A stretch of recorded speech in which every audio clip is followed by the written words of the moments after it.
हर हर महादेव। हमारे चैनल पे आप सभी का स्वागत। सती में और पार्वती में एक अंतर भारी है।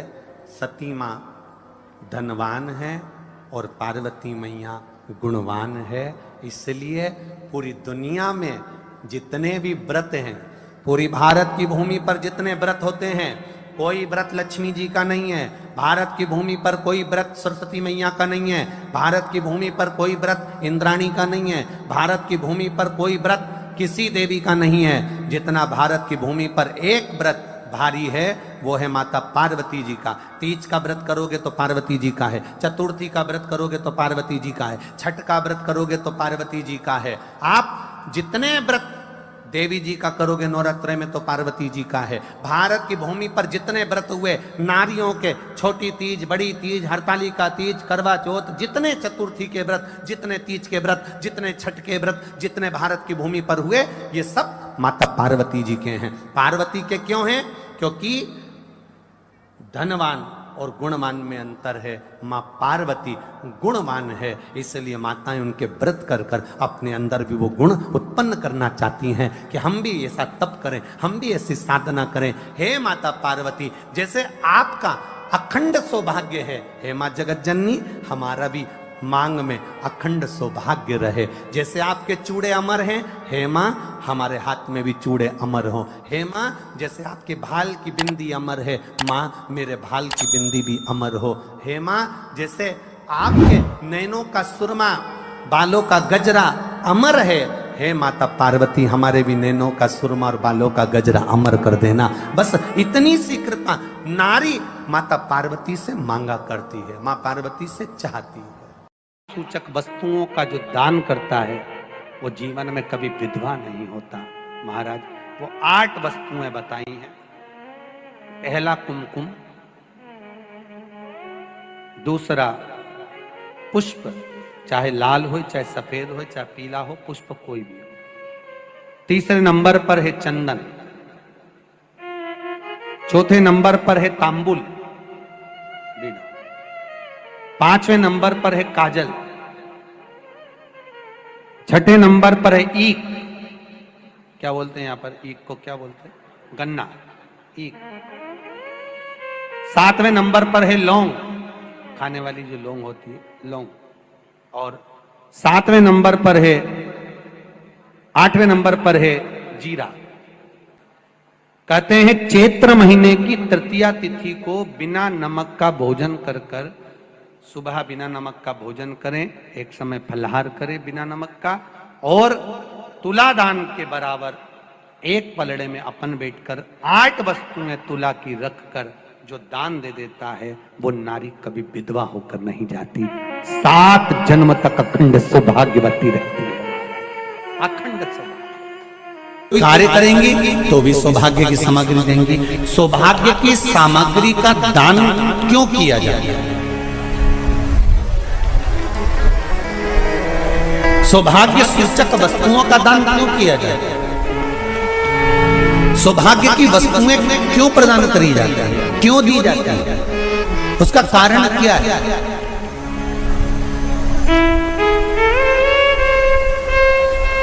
क्यों देते हैं? महाराज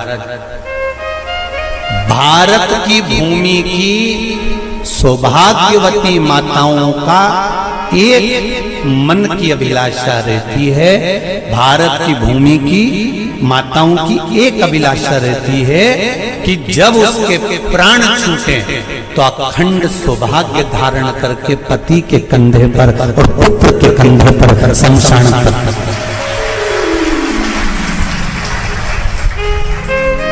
ये भारत की भूमि की माताओं की सोच, उनके मन का संकल्प, उनके मन का भाव।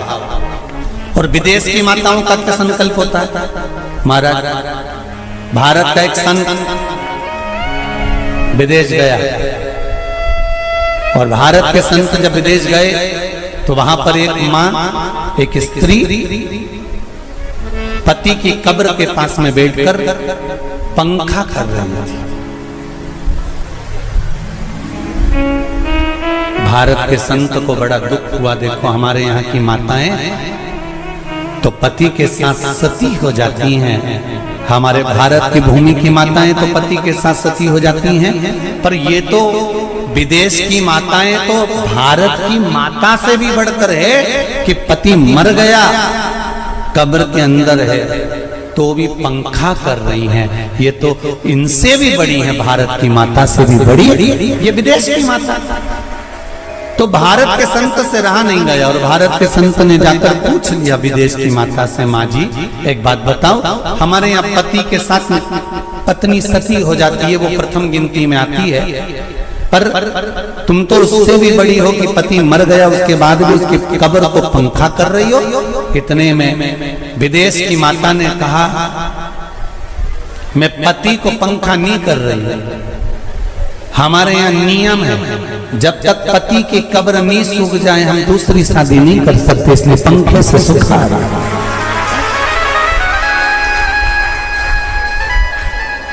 इसलिए पंखे से सुखा रही है। मेरे भारत की माताओं में और विदेश की माताओं में अंतर है साहब। मेरे भारत की माताएं अखंड सौभाग्य की वस्तुएं धारण कर कर अपने आप को गौरवान्वितता महसूस करती हैं, और विदेश की माताएं ये सब वस्तुएं उतार कर गौरवान्वितता महसूस करती हैं।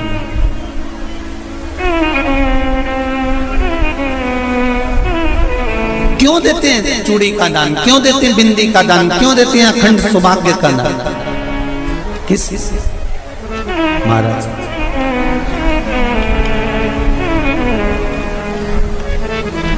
मेरे हाथों में भर भर के चूड़ी रहे, मेरे हाथों में भर भर के चूड़ी, और मैया कोई काम नहीं, मेरे मस्तक पे चमकती चूनर रहे, मेरे मस्तक पे चमकती चूनर रहे, और मैया कोई काम नहीं, मेरी मांगों में भर भर के सिंदूर रहे, मेरी मांगों में भर भर के सिंदूर रहे, और मैया कोई कामना नहीं, मेरे पाँव में बिछुड़ी का जोड़ा रहे, एक बिछुड़ी नहीं, कितनी?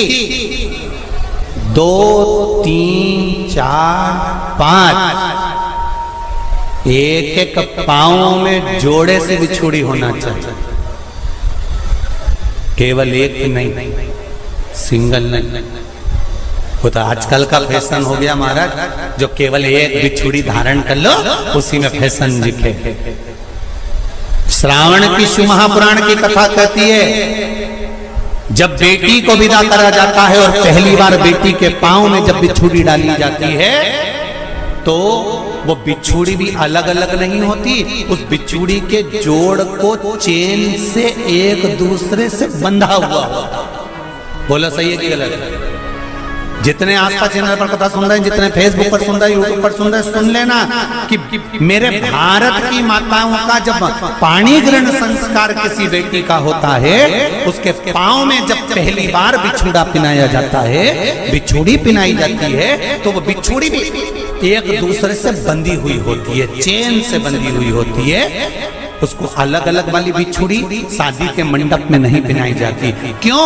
जैसे ये बिछुड़ी एक दूसरे से पांव में बंधी हुई है, तुम्हारी जिंदगी अंतिम श्वास तक ऐसी ही बंधी की बंधी है, यही बनना चाहिए।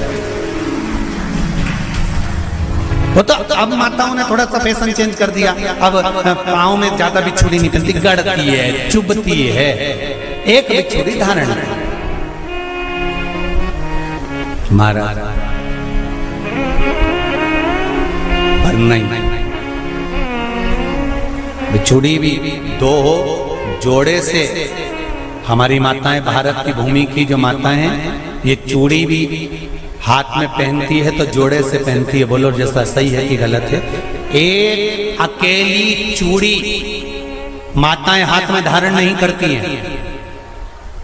अगर भारत की भूमि की संस्कारित माताएं हैं और भारत की भूमि की सभ्यता और संस्कृति को जानती है तो अकेली चूड़ी नहीं, जोड़े की चूड़ी पहनेगी। 2 चूड़ा डालेगी, 4 डालेगी, 12 डालेगी, पर सिंगल नहीं, अकेले। और सरल भाषा में समझ लो, हमारे यहां ठेले पर लेने जाओ तो जो केले अपन खाते हैं वो भी सिंगल नहीं देते, उसको भी जोड़े से दिया जाता है। 2 दूं की, 12 दूं की, आधी दर्जन दूं की 1 दर्जन दूं। अब अंदाजा लगाइए। हमारे यहां देने का भी एक भाव है। श्रावण के महीने की शिव महापुराण की कथा, जिसका नाम है श्रावण शिव महापुराण की कथा, ये कहती है कि पार्वती जी ने और गंगा जी ने ये चतुर्मास में जितना सौभाग्य का दान दिया है, उनके बराबर दुनिया का कोई व्यक्ति इतना सौभाग्य का दान नहीं दे सकता जो माता गंगा और पार्वती दोनों दान दे रहे हैं।